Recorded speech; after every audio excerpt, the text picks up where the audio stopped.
తాకట్లో ఉన్న మీ బంగారాన్ని విడిపించి ఆ రోజు ఆన్లైన్ రేటుకి కొంటాం. Sharma gold company. మరి కొత్త సంవత్సరం 2025వ సంవత్సరం కన్యా రాశి వారికి ఈ విధంగా ఉండబోతుంది. గురుగారు నమస్తే. జై వీరబ్రహ్మజీ. నమస్కారం తల్లి.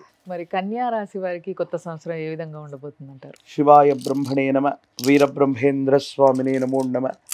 జై వీరబ్రహ్మ, జై గోవిందమాంబచి. వచ్చినటువంటి ఫలితం 3 గురుబలాన్ని సూచిస్తుంది. కొన్నేళ్ళుగా కన్యారాశి జాతకుల యొక్క జీవన గమనంలో కూడా గతించిన 2 లేదా 3 సంవత్సరాలకు స్తంభించిపోయి ఉన్నటువంటి దాఖలాలు, ప్రత్యేకించి 2023 నవంబర్ 1 నుండి కూడా కేతు సంబంధమైనటువంటి స్థితి కూడా జన్మరాశిలో సంచారం జరుగుతుంది. వ్యక్తిగతమైనటువంటి జీవితంలో అనుకూలవంతమైనటువంటి మార్పులు కలిగి పరిష్కారం కానటువంటి సమస్యలన్నింటినీ కూడా పరిష్కారం చేసుకోవడానికి చేసే ప్రయత్నాలు ఖచ్చితంగా లాభిస్తాయి. కొత్త ప్రయోజనాలు వస్తాయి. ఆర్థికంగా విజయాన్ని మీరు సాధించగలుగుతారు. అనుకూలవంతమైనటువంటి పరిస్థితుల్లో జీవితం ఉంటుంది. యోగదాయకమైనటువంటి ఫలితాన్ని మీరు తప్పకుండా పొందగలిగినటువంటి పరిస్థితులు కూడా ఈ రాశి జాతకులకు ఉన్నాయి.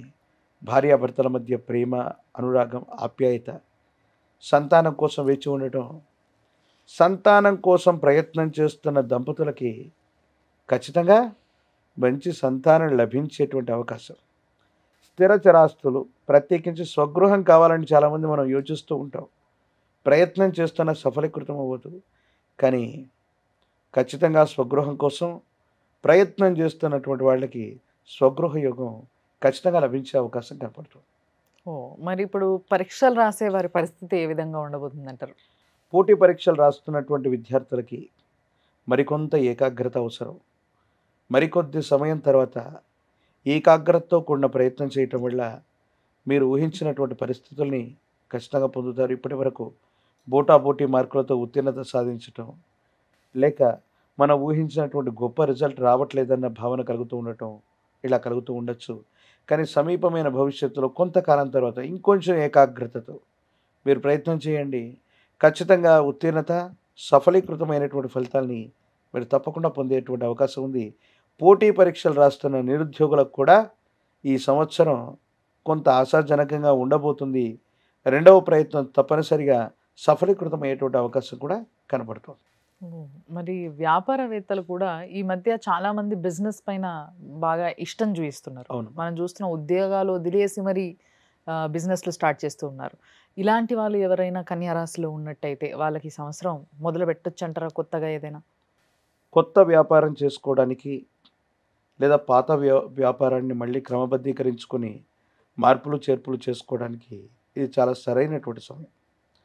ముందుగా మీరు గృహాన్ని మార్చుకోగలుగుతారు, లేదా గృహాన్ని మరమ్మతు చేసుకోగలుగుతారు, లేదా కొత్త గృహం కోసం మీరు చేసే ప్రయత్నమైన సఫలీకృతం అవుతుంది. అలాగే మీ వ్యాపార సంబంధమైనటువంటి స్థానాన్ని కూడా దాంట్లో ఏమైనా మార్పులు చేర్పులు చేయటం, ఒక ప్రాంతం నుండి వేరే ప్రాంతానికి విస్తరించటం, లేదా స్థానచలనం చేయటం, ఇది అదృష్టాన్ని తీసుకొచ్చేటువంటి ప్రయత్నం అవుతుంది. వృత్తి, ఉద్యోగం, వ్యాపార సంబంధమైనటువంటి విషయాల్లో స్థానచలనం, బదిలీ జరగటం ఒక గొప్ప వరంగా ఉంటుంది. మనం అనుకుంటాం మనకు ఉద్యోగంలో బదిలీ రాగానే, ట్రాన్స్ఫర్ రాగానే, వ్యాపారం ఏదో కారణం వల్ల ఇక్కడి నుంచి వెళ్ళి వేరే దగ్గర మొదలు పెట్టగానే ఎందుకు నష్టాలు జరుగుతున్నాయి, మళ్ళీ మనం నిలదొక్కుకోవడానికి సమయం పడుతుందేమో. కానీ ఈ రాశి జాతకులకి అదే గొప్ప వరం కాబోతుంది. స్థానచలనం వల్లే అదృష్టం అనేటువంటిది మిమ్మల్ని వెతుక్కుంటూ వచ్చేటువంటి అవకాశం ఉంది. కానీ జీవిత భాగస్వామికి సంబంధించిన ఆరోగ్యపరమైన అంశం మాత్రం మిమ్మల్ని కొంత కంగారు పెట్టే అవకాశం ఉంది. భార్య లేదా భర్తకు సంబంధించిన దీర్ఘకాలికమైనటువంటి ఆరోగ్య సమస్యలు ఏవైనా ఉన్నట్టయితే వైద్యుడి పర్యవేక్షణలో చికిత్స చేయించుకోండి. ఇది కొంచెం కంగారు పెట్టి మిమ్మల్ని ఇబ్బంది పెట్టేటువంటి అవకాశం ఉంది. కాబట్టి ఇదొకటి చెప్పదగిన సూచన. మరి రాజకీయ నాయకులకి ఏ విధంగా ఉండబోతుంది గురుగారు? రాజకీయపరమైన రంగాల్లో ఉన్నటువంటి వాళ్ళకి కొన్ని సంచలనాలు నమోదవుతాయి. మీరు మాట్లాడినటువంటి మాటల వల్ల ఇప్పటి వరకు రాని ఐడెంటిటీని మీరు తప్పకుండా పొందుతారు. రాజకీయపరమైనటువంటి రంగాలే కాదు, రియల్ ఎస్టేట్ రంగంలో ఉన్నవాళ్ళు అవ్వచ్చు, గొప్ప గొప్ప వ్యాపారం చేస్తున్న వాళ్ళు అవ్వచ్చు, లేదా ఏదో కారణంగా న్యాయ సంబంధమైనటువంటి ఇబ్బందులు, సమస్యలు ఉన్నవాళ్ళు, న్యాయస్థానాల్లో కేసులు పెండింగ్ ఉన్నవాళ్ళు ఆశ్చర్యంగా సంచలనంగా మీరు కేసులు గెలిచే అవకాశం ఉంది. ఎవరో ప్రముఖుల మీద మీరు కేసులు వేయడం, దేశ కాలమాన పరిస్థితుల్లో మీకు అన్యాయం జరగడం లేదా సమాజంలో ఏదైనా జరిగితే దాని గురించి మీరు మాట్లాడేటువంటి మాట, మీరు చేసే ఒక చిన్న ప్రయత్నం మీకు విశేషవంతమైన గుర్తింపును తీసుకొస్తుంది, పదవీ ప్రాప్తి యోగాన్ని కూడా ఇస్తుంది. రియల్ ఎస్టేట్ రంగంలో ఉన్నవాళ్ళు, వ్యాపార రంగంలో ఉన్నవాళ్ళు, రాజకీయపరమైనటువంటి రంగంలో ఉన్న వాళ్ళకి ఒక న్యాయ సంబంధమైనటువంటి యోగం మీకు పట్టబోతుంది. మీరు చేసే న్యాయ పోరాటం సఫలీకృతమైనటువంటి ఫలితానికి కారణం అవటమే కాదు, మీకు గొప్ప గుర్తింపుని అది తీసుకొచ్చి పెట్టేటువంటి అవకాశం ఉంది. ఆర్థికంగా చాలా బలపడతారు, మీకున్న ఐడెంటిటీ పెరుగుతుంది, బంధుమిత్ర బలగం కూడా మీకు ఖచ్చితంగా సహాయం చేసేటువంటి అవకాశాలు కనపడుతుంది. మరి ఉద్యోగులకి కూడా ఇంతే అనుకూలంగా ఉంటుందంటారా కన్యరాశి వారికి? ఉద్యోగులకి బదిలీలు జరిగే అవకాశం ఉంది. ఈ బదిలీల వల్ల ప్రమోషన్స్ రావచ్చు, ఇంక్రిమెంట్లు పెరగచ్చు. బదిలీ అయినటువంటి ప్రాంతంలో వీరు ఊహించనటువంటి కంఫర్ట్స్ ఉండటం వల్ల వీరి యొక్క జీవన గమనం అనుకూలవంతంగా మారేటువంటి అవకాశం ఉంది.